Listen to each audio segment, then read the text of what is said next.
If I look bug-eyed, there's a reason. And that reason can be summarized in one word: PreTrip. Holy crap, there's a lot of stuff.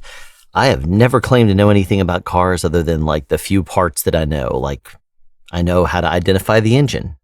I know where the alternator usually is because I've had a few of those go out throughout the years. I know where the tires are. I know where the door is, that kind of thing. But man, you gotta basically have an understanding of all the key parts of a truck. And there are so many terms. There are so many things to understand about those things. And I don't know how in the world.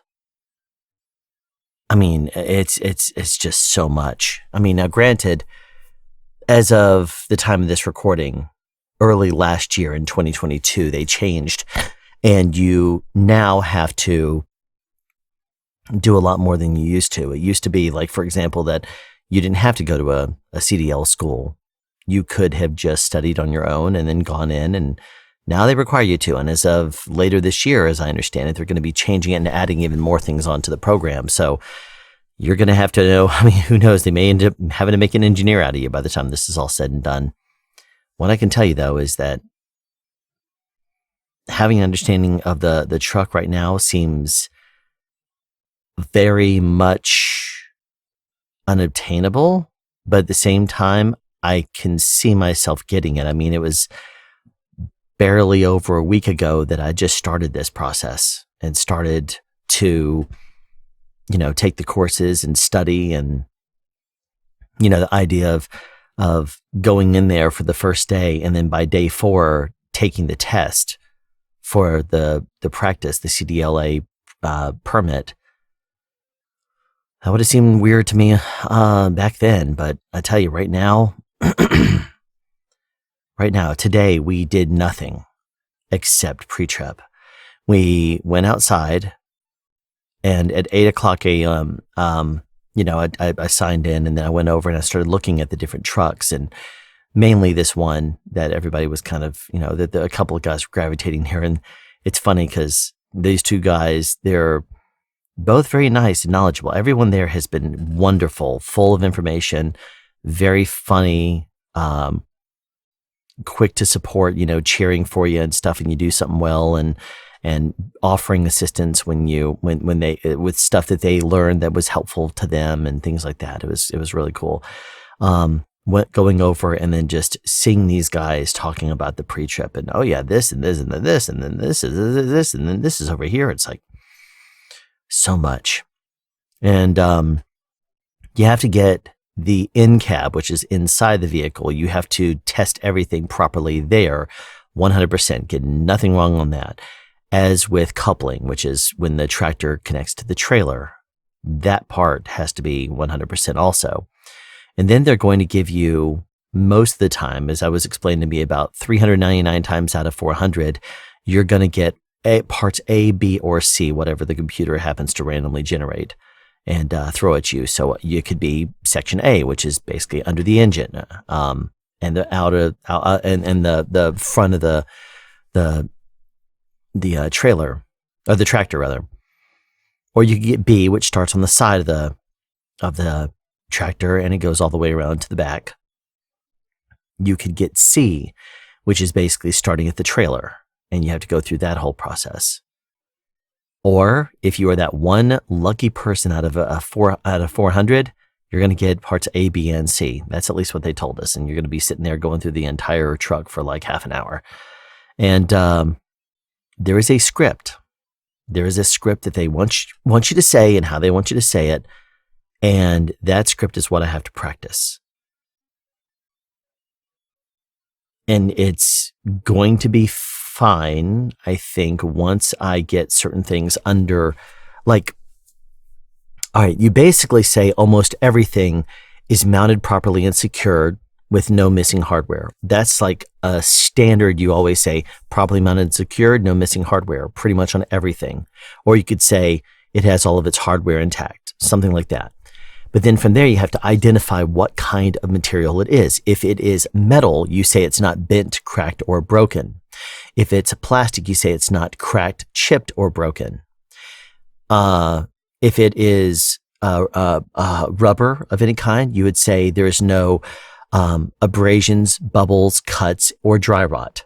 If it's something with a rubber seal on it, you say it's not cut, torn, or dry rotted.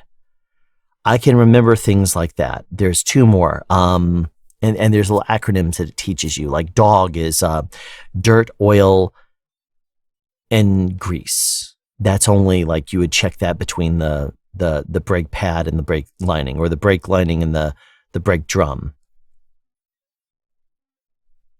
Brake lining and the brake drum. Yes, that's it. He went over it once today, and then I was glued to my paper trying to get it right, but there's a lot to learn. I think once I basically get down the script, at least the paperwork, I can say properly mounted and secured, no missing hardware, and then identify what kind of material it is. I then have to make sure I don't miss anything important, whether it's power steering or if it's the engine oil, engine coolant, and cap.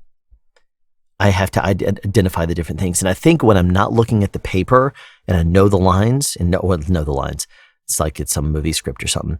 If I know the script, it will help me to look at a part and say, this thing has a cap on it, so I have to address that. This one has fluid, so I have to address the fluid level in there and point out there's no leaks. If it is rubber, then I have to, say one thing. If it's light, for example, I have to mention the color, amber in color, clear in color, red in color, whatever that happens to be, and then I have to mention the function of it. So if it's a headlight, for example, I have to say low beams and high beams. If it is a multifunctioning light in the front that's ambered in color, for example, there's turning indicators, four-way flashers, and running lights, I think is what they call it. Yeah, it's when it's running.